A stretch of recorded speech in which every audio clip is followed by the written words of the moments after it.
कभी एक विचार करिएगा कि नरसिंह अवतार बैसाख के महीने में हुआ, कुर्मा अवतार बैसाख के महीने में हुआ, हयग्रीव अवतार बैसाख के महीने में हुआ, परशुराम अवतार बैसाख के महीने में हुआ, माता जानकी का अवतार बैसाख के महीने में हुआ।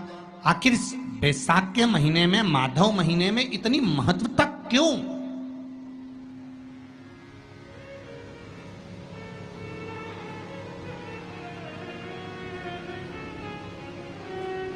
बैसाख के महीने में पड़ने वाली एकादशी, चतुर्थी, प्रदोष, अमावस्या, पूर्णिमा, शिवरात्रि, ये सभी इतनी महत्वपूर्ण क्यों हो जाती है?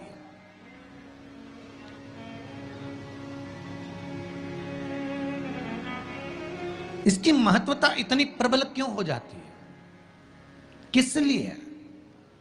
क्योंकि बैसाख का जो महीना पड़ता है, सूर्य की संपूर्ण तपन, सूर्य देव अपने पूर्ण तेज के साथ में, पूर्ण तेज के साथ में मृत्यु लोक के निवासियों पर, चाहे जलचर हो, थलचर हो, वायुचर हो, चाहे जो जीव हैं, उस पर जब किरण फेंकते हैं तो संसार का जो मनुष्य है उस पर जब ताप पड़ता है तो ताप पड़ने के कारण उसके मुख से भगवान का नाम निकल ही जाता है, स्मरण नाम निकल ही जाता है। जब उसके मुख से भगवान का नाम निकलता है तो वो भगवान की शरणागति खुद ग्रहण कर लेता है स्वयं।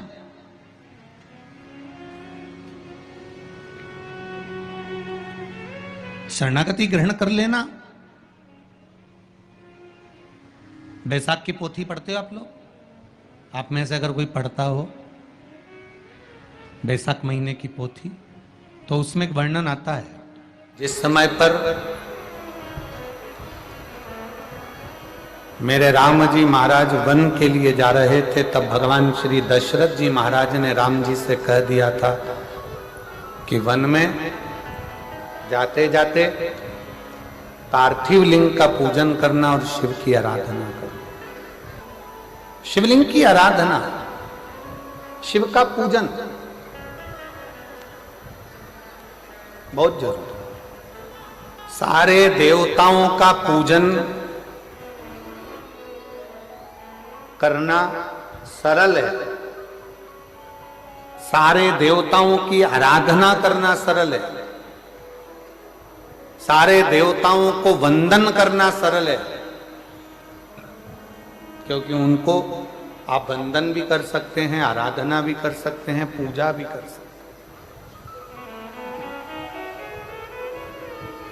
पर भगवान शंकर की आराधना, वंदन, पूजन आप नहीं करते हैं। भगवान शंकर आपके हृदय में जब बैठते हैं, स्वयं शंकर की पूजन कराते हैं, तब हो पाता है, वरना संसार के मनुष्य की बस की बात नहीं कि शिव की आराधना करें। कितना सुंदर कहा है। जब जिंदगी बहुत संघर्ष में चल रही हो, बहुत दुख का जीवन चल रहा हो, तब शमी के 5 पत्ते, शमी के 5 पत्ते, एक दुर्वा के साथ एक अक्षत चावल का एक दाना, वो भी हल्दी में भिंगोया हुआ हो या केसर में भिंगोया हुआ हो,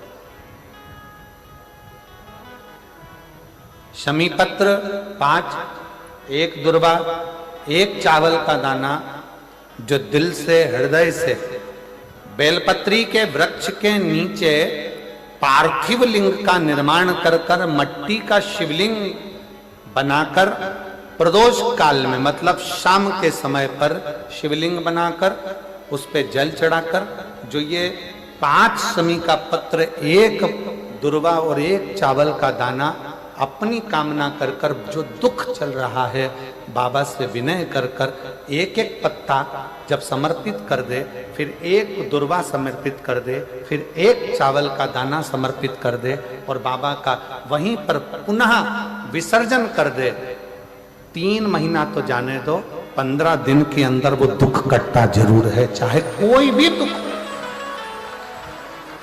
शंकर के मंदिर में 1 लोटा जल चढ़ाने के लिए प्रतिदिन जाओ। 3 महीने का इंतजार मत करना, 1 महीने का इंतजार मत करना, प्रतिदिन जाओ।